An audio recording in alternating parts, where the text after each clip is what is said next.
Jama, nebililan delikola tu. Jama, nebililan na kanade. Oma do jama na yala ka gelen betese. Wala itu na feta ka gelen betese. Iye, iye, iye, iye, miziki ka gelen betese. Iye, iye, iye, iye, miziki ka gelen betese.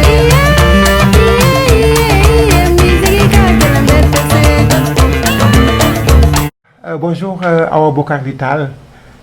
Merci d'avoir accepté de parler au Montréal africain aujourd'hui. Awa Bokarli, vous êtes docteur en sociologie. Vous dirigez aussi, vous êtes présidente du réseau des femmes africaines Horizon 2015. Vous êtes aussi également à l'initiative d'une structure toute nouvelle intitulée le CIPI, c'est le comité d'initiative pour l'inclusion, c'est ça?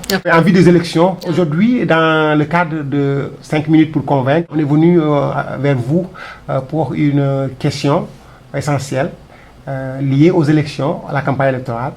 C'est un constat qu'on a fait en faisant le tour de la grande région de Montréal, qu'on n'a pas vu de candidats d'origine africaine.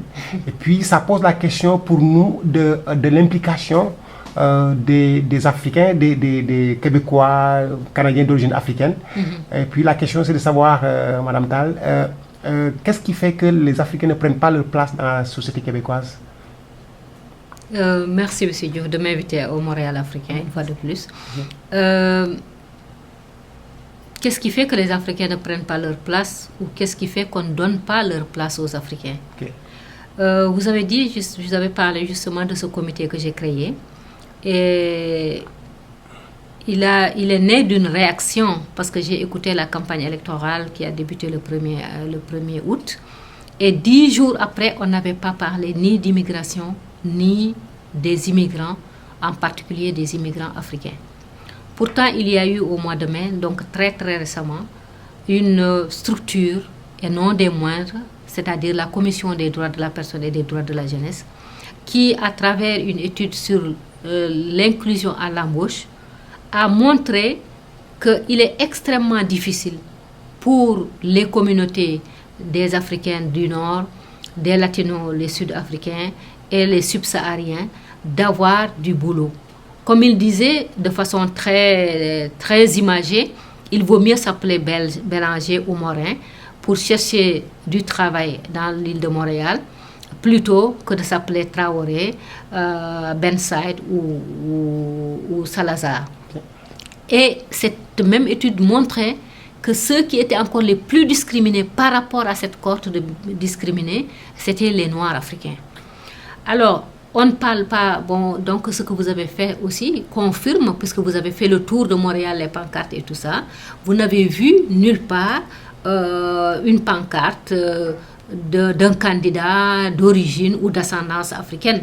Peut-être qu'il y en a. Alors, c'est l'exclusion. Je crois que plusieurs études, plusieurs reportages à la radio, à la télévision l'ont montré. Et à un moment donné, le gouvernement libéral avait mis en place une politique de lutte contre la discrimination, le racisme et la xénophobie. Et il y avait eu des mémoires. Nous-mêmes, le réseau Femmes africaines, nous en avions proposé, qui a été accepté, que nous avons présenté devant les parlementaires. Je me rappelle ce jour-là, Madame Yolande Diams est venue me dire « Madame, vraiment, vous êtes mon modèle. Monsieur Boisclair est venu me féliciter en me disant « Madame, on vous a écouté, c'était extraordinaire ce que vous dites, ce que vous avez dit. » Et qu'est-ce qui fait qu'on ne prend pas des mesures concrètes pour intégrer les Africains? D'autant plus que c'est des gens qui apportent.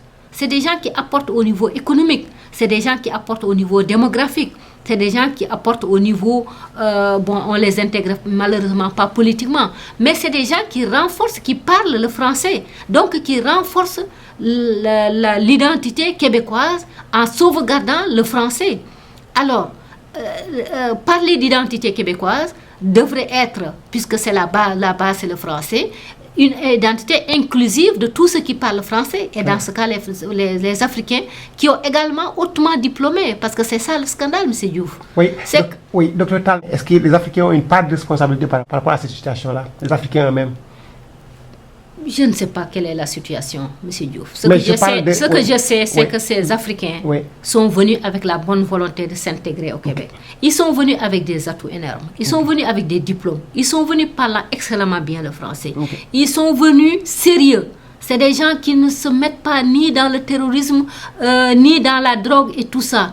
Ils vont venir avec une bonne éducation, en sérieux, et ils sont prêts. C'est des gens travailleurs aussi. On ne peut pas dire qu'ils sont paresseux ou ceci, cela.